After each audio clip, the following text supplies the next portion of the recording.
નમસ્કાર, હું છું પ્રિયા અને તમે જોઈ રહ્યા છો જનતા કી જાણકારી ન્યૂઝ। નજર કરીએ આજના સમાચાર ઉપર। વઢવાણ એપીએમસીમાં ભાજપનો ભગવો લહેરાયો છે અને એપીએમસીમાં ચેરમેન અને વાઇસ ચેરમેનની પ્રથમ 2.5 વર્ષની ટર્મ પૂરી થતાં આજે આગામી 2.5 વર્ષ માટે ચેરમેન અને વાઇસ ચેરમેનની નિમણૂક કરવામાં આવી હતી। આજે વઢવાણ એપીએમસીના ચેરમેન તેમજ વાઇસ ચેરમેનની બીજા 2.5 વર્ષની ટર્મ માટે નિયુક્તિ કરવામાં આવી હતી।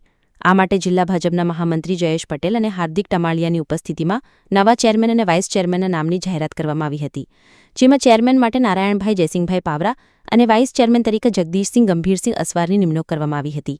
નવા ચેરમેન અને વાઇસ ચેરમેન નિયુક્તિ થતાં અન્ય સભ્યો તેમજ ભાજપના હોદ્દેદારોએ શુભેચ્છાઓ પાઠવી હતી। વઢવાણ શહેર તેમજ ગ્રામ્ય વિસ્તારના ખેડૂતોને પૂરી સગવડ મળે તેમજ તેમના પાકના પૂરતા ભાવ મળે તે હેતુથી વઢવાણ એપીએમસી કાર્ય કરી રહી છે, ત્યારે ખેડૂતોને વધુ સારી સુવિધાઓ મળે તે માટે વઢવાણ એપીએમસી કામ કરવા માટે આગળ આવી છે।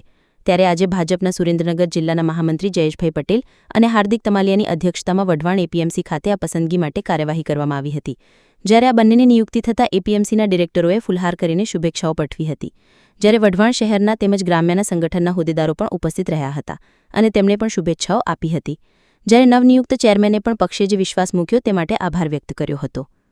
સુરેન્દ્રનગર રિપોર્ટર મહેશભાઈ ઉતેરિયા દ્વારા। આજે વઢવાણ એપીએમસીમાં ચેરમેન વાઇસ ચેરમેન ચૂંટણીમાં ભારતીય જનતા પાર્ટી અને મારું મેન્ડલ અને મારા વાઇસ ચેરમેન તરીકે જગવાનું સુરેન્દ્રનગરના અધ્યક્ષ હિતેન્દ્રસિંહ ચૌહાણ, ભારતીય જનતા પાર્ટી સંગઠન, વઢવાણના ધારાસભ્ય જગદીશભાઈ અને મારી ઉપર જે વિશ્વાસ મૂક્યો અને મારા સાથી બધા ડાયરેક્ટરો બિનહરીફ ચૂંટણી કરી બદલ હું બધાનો આભાર માનું છું। ખાસ કરીને કેવા કામો કરશો એપીએમસીમાં? તમે નવા ચેરમેન આવ્યા છો, એપીએમસીમાં જે કામો કરવાના છે એ મારા સાથી બધા મિત્રો વડીલો સાથે રહી જે થાય વિકાસના કામો તમને ખબર મિલાવીને કરશું।